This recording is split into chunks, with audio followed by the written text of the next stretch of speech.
પુષ્ટિ માર્ગમાં બધા જ વૈષ્ણવો સંપૂર્ણપણે ઠાકોરજીની સેવા કરતા હોય તેવું ઓછું જોવા મળે.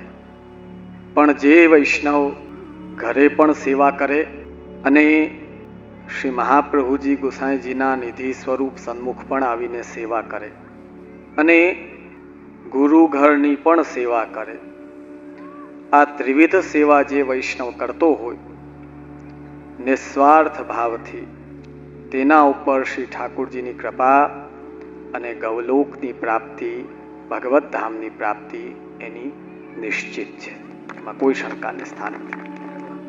આચાર્ય ચરણ શ્રી મહાપ્રભુજી સ્પષ્ટ આજ્ઞા કરે છે. આપણા શાસ્ત્રોમાં 84 વૈષ્ણવ અને 252 ભગવદીના વાર્તાજી અને મહાપ્રભુજીના શાસ્ત્રમાં નિબંધ અને નવરત્ન ગ્રંથ, આ બધી જગ્યાએ ગુરુ સાનિધ્ય, ગુરુ આજ્ઞા, ગુરુ સેવા તેનું બહોળો મહત્વ શ્રી આચાર્ય ચરણે બતાવ્યો છે. આજના સમયમાં આપણે સૌ જાણીએ છીએ કે શ્રી ઠાકોરજી સીધી વૈષ્ણવથી વાતચીત કરવી અથવા તો આજ્ઞા કરવી, આ આજના કાલમાં અત્યંત કઠિન છે.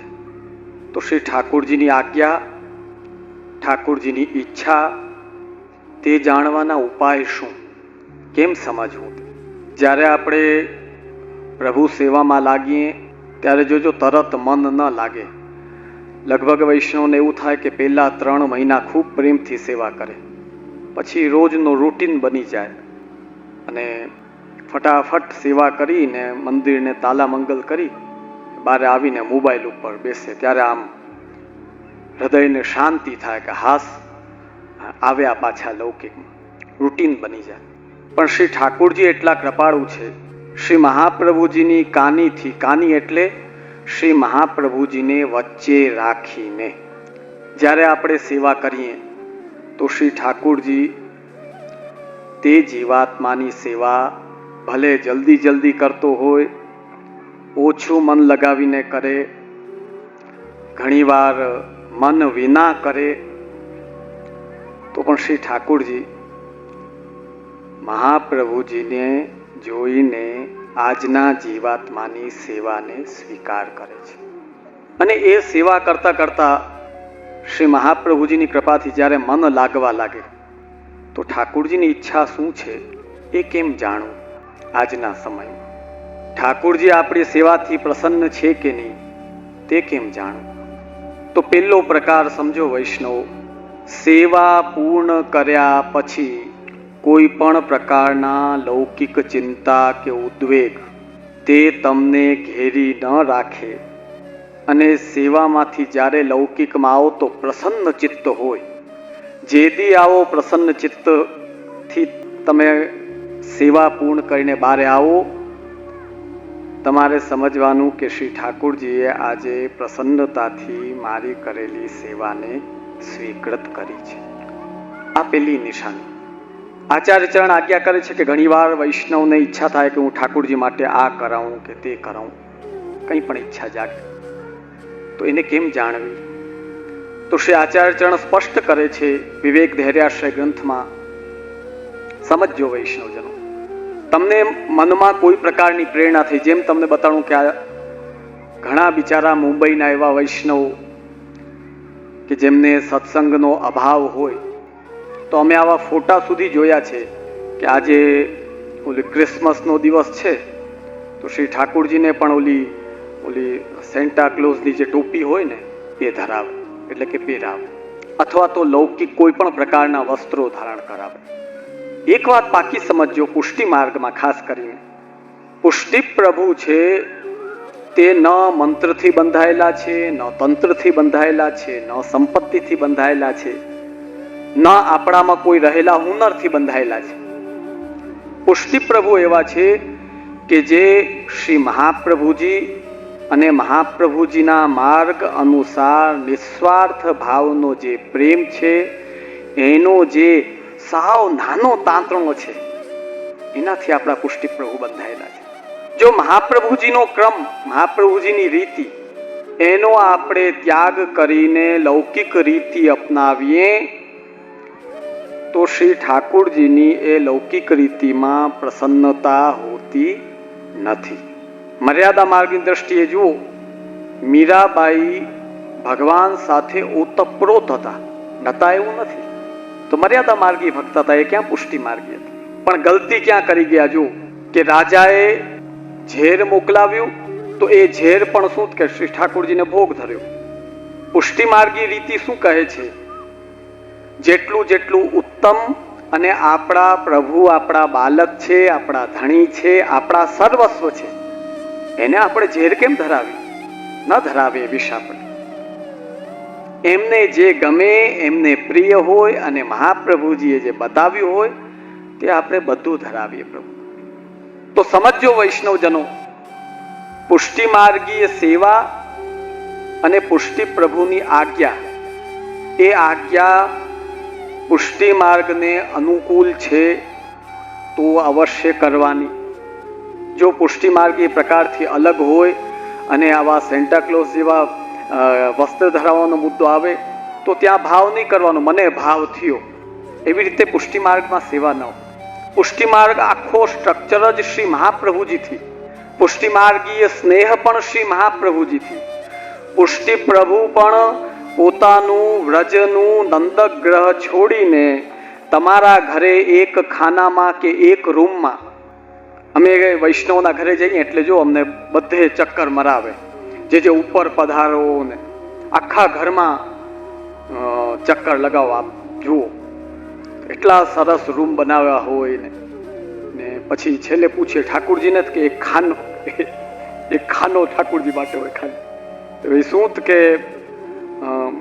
10 બાય અથવા 12 બાય 6 નો એક નાનકડો એક રૂમ, કે ભાઈ શું કે આ ઠાકુરજીનો છે. આપણા પ્રભુ કેટલા કૃપાળુ છે વિચાર કરો.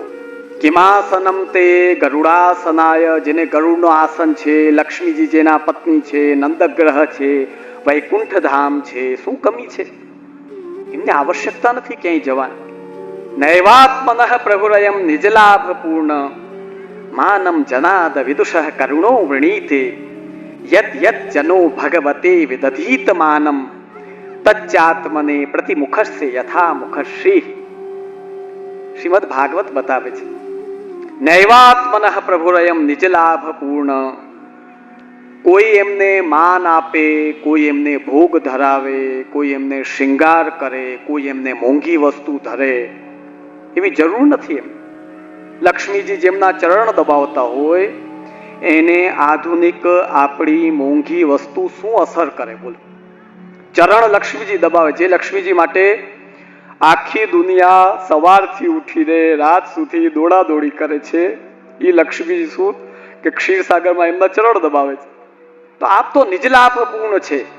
પણ માનમ જનાદ વિદુષઃ કરુણો વૃણીતે, ભગવાન કૃપાળુ એવા છે કે તમે જેવું તેવું ધરો ને, પણ જો શ્રી મહાપ્રભુજીને વચ્ચે રાખીને ધરો તો કરુણો વૃણીતે, એટલા કરુણામય છે કે એનું પણ આપ પ્રેમપૂર્વક સ્વીકાર કરે છે. યદ યદ જનો ભગવતે વિદધીત માનમ તચ્ચાત્મને પ્રતિમુખસ્ય યથા મુખશ્રી. પ્રિય વૈષ્ણવજનો, કહેવાનું તાત્પર્ય, પહેલો પ્રકાર ઠાકુરજી પ્રસન્ન છે એનું આપણો મન પ્રસન્ન રહીએ. ઠાકુરજીના હૃદયનું કેમ જાણવું? પુષ્ટિ માર્ગને ને મહાપ્રભુજીની રીતને અનુકૂળ આજ્ઞા થાય ને એ કાર્ય કરો. જેમ કે હવે તમને બતાડું, ઘણા વૈષ્ણવ, એક વૈષ્ણવના અમે ત્યાં ગયા તો નીચે કટોરીમાં કહેવાય ને ઓલી કેટબરી એના ચોકલેટ રાખેલા હતા. એટલે અમે પૂછ્યું કે ભાઈ આ શું છે? તો અમને વિનંતી કરી કે જે આ છોકરાઓનો જન્મદિવસ હતો, સ્કૂલમાં ચોકલેટ વાંટ્યા, તો ઠાકુરજીનો શું દોષ? તો એમાં શ્રી ઠાકુરજીનો શું દોષ? એમને પણ થવા જોઈએ. આ લૌકિક ભાવ કહેવાય. પુષ્ટિ માર્ગમાં આ ભાવ લાગુ ન પડે. પુષ્ટિ માર્ગમાં તો એક મિશ્રીનો ટૂંક શ્રી મહાપ્રભુજીની આજ્ઞાથી ધરો. આપણા ઠાકુરજી અનેક ગણા 56 ભોગનો આનંદ ભાવથી, પ્રેમથી અને મહાપ્રભુજીની આજ્ઞાથી ધરેલા એક મિશ્રીના ટૂંકમાં આપ કૃપા કરીને સ્વીકાર કરે છે. એવા કૃપા.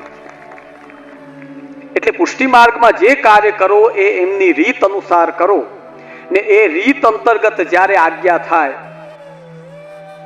એટલે મહાપ્રભુજી આજ્ઞા કરી, વિશેષતશ્ચેદ આજ્ઞા સ્યાત અંતઃકરણ ગોચર તદા વિશેષ ગત્યાદિ ભાવ્યમ ભિન્નમ તુ દૈહિકાત. તમને અંદર પ્રેરણા પણ થાય કે હું આજ કેટબરી ધરું તો તરત જોવાનું કે ભાઈ આ રીત આપણી છે, મહાપ્રભુજીની આ પ્રકારની આજ્ઞા છે, ન હોય તો એવું વૈષ્ણવે કરાય નહીં. અને દૈહિક આજ્ઞા પણ મનાય નહીં. જોજો ઘણીવાર તો પ્રિયજનો કથનનું તાત્પર્ય કે આ બે પ્રકારથી પુષ્ટિ માર્ગમાં આપણે સેવાનું અનુકરણ કરી શકીએ. અને ત્રીજો પ્રકાર તમને ટૂંકમાં એ વાર્તા પ્રસંગ બતાવીએ કે સામાન્યમાં મદન મોહનજી આવી રીતે બે ભુજા અને બંસી ધારણ કરી ને બિરાજતા હોય.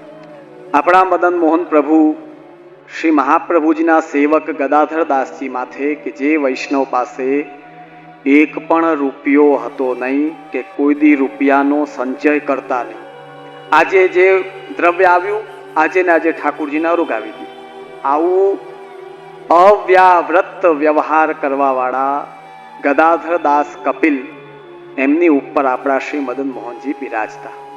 એકવાર એમની પાસે કાંઈ દ્રવ્ય નહોતું એટલે પછી જલ્દી કટોરીમાં કે પ્રભુ દાલ અરોગજો, ભાત અરોગજો, શાક અરોગજો. કરે શું? કાંઈ ન હોય તો શું અરોગાવે?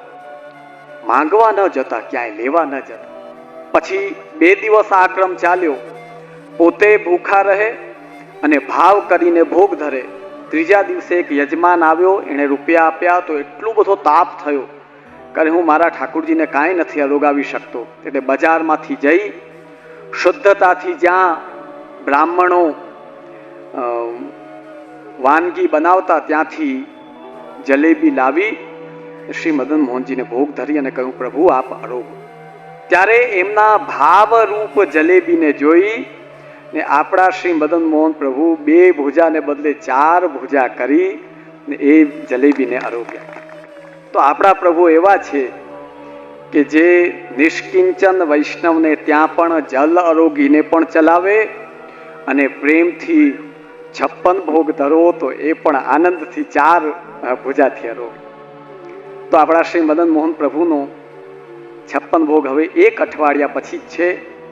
અમે સર્વે વૈષ્ણવોને કહીએ છીએ આ અહોભાગ્ય છે આપણા કે 36 વર્ષના ગાળા બાદ 56 ભોગ મહોત્સવ થઈ રહ્યો છે.